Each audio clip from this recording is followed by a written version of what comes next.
Welcome back to Chapter 10. In the last lesson, we drew the demand curve and learned the law of demand. Now we ask a different question. What makes the entire curve get up and move? Quick recap. A change in the goods own price moves us along the demand curve from one point to another. In this lesson, we look at everything else, the forces that make the whole curve shift. What does a shift actually mean? It means that at every single price, buyers now want a different quantity than before. The curve doesn't just give a new point. It moves bodily, to the left or to the right. Here is a rightward shift. I'm keeping the original curve faded so you can see the move. The new curve sits to the right of the old one, meaning that at any given price, buyers now want more. A rightward shift is called an increase in demand. At every price, buyers want a larger quantity than before. The good has become more wanted across the board.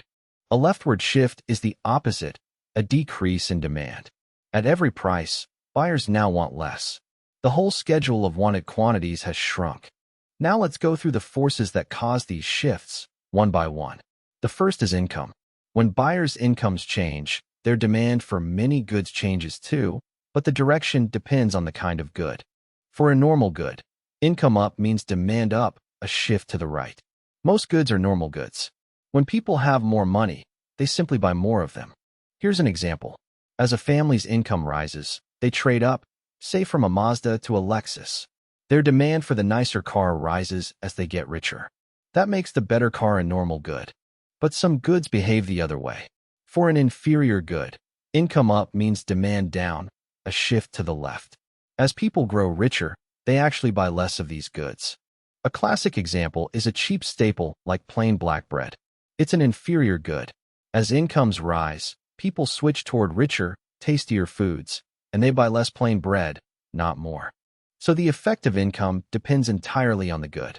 A rise in income shifts demand right for normal goods, but left for inferior goods. Whenever income changes, first ask, is this good normal or inferior?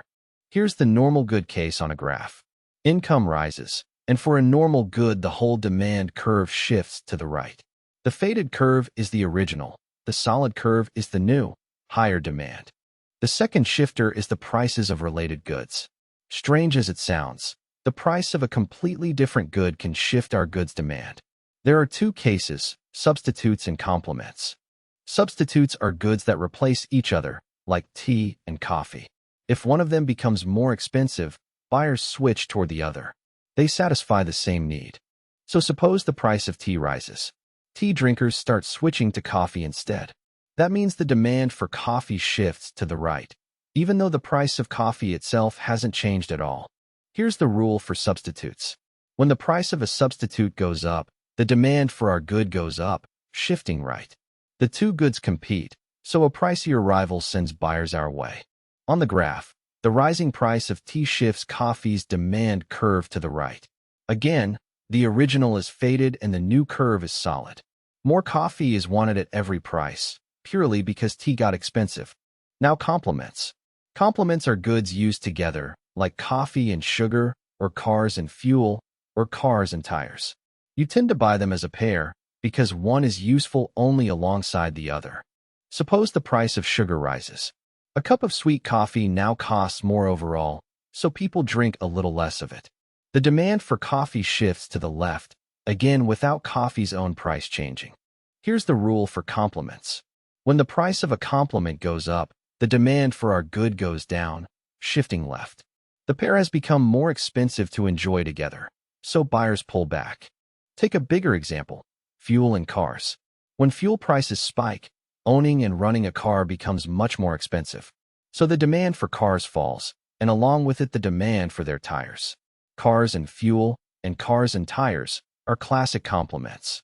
On the graph, the spike in fuel prices shifts the demand for cars to the left.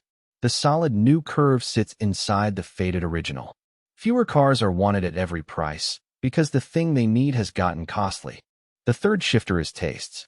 Fashions, health trends, and advertising all change how much buyers want a good. A coffee craze shifts its demand to the right, while a health scare about it would shift demand to the left. The fourth shifter is the number of buyers. If more buyers enter the market, through population growth or a new region opening up, Then, at every price, more is demanded. The market demand curve shifts to the right. And the fifth shifter is expectations. If buyers expect the price to rise next month, they rush to buy more right now, before it goes up. Today's demand shifts to the right on the strength of tomorrow's expectation. Let's gather the shifters into one table. Income up shifts a normal good right, an inferior good left. A substitute's price rising shifts us right. A complement's price rising shifts us left. And more buyers, or a stronger taste, shift demand right. Notice the crucial thing all of these share. Not one of them is a change in the goods own price. So every one of them shifts the curve. None of them simply slides us along it. That gives us a simple test for any demand question. Did the goods own price change? Then it's a movement along the curve. Did anything else change? Income, a related price, tastes? Then the whole curve shifts. Let's practice. Coffee is a normal good, and buyers' incomes rise. Which way does the coffee demand curve move? Take a second to decide before we reveal it. The answer, income up plus a normal good, means demand shifts to the right. At every price, buyers now want more coffee because they're richer and coffee is a good they buy more of as income grows. Now a trickier one. The price of tea falls. Remember, tea and coffee are substitutes. What happens to the demand for coffee? Think about which way buyers will switch. The answer, cheaper tea tempts some coffee drinkers to switch over to tea. So the demand for coffee shifts to the left. A substitute getting cheaper pulls buyers away from our good. And watch the direction carefully. A substitute's price going up shifts our demand right. A substitute's price going down shifts it left. Don't memorize blindly. Just trace which way the buyer switches. Let's summarize. Income up shifts demand right for normal goods, left for inferior ones. A substitute's price rising shifts demand right. A complement's price rising shifts it left. Tastes, the number of buyers, and expectations shift it too. And always remember, the goods own price is a movement along the curve, while everything else is a shift. The one line to remember, change the goods own price and you move along the curve. Change anything else and the whole curve shifts. We now have both blades of the scissors, demand and supply, and each one can move. Bring them together and the market settles on a price and a quantity. That is the subject of Chapter 11, Equilibrium. If this lesson helped, please subscribe to the channel, hit the like button, and share it with someone who's studying economics.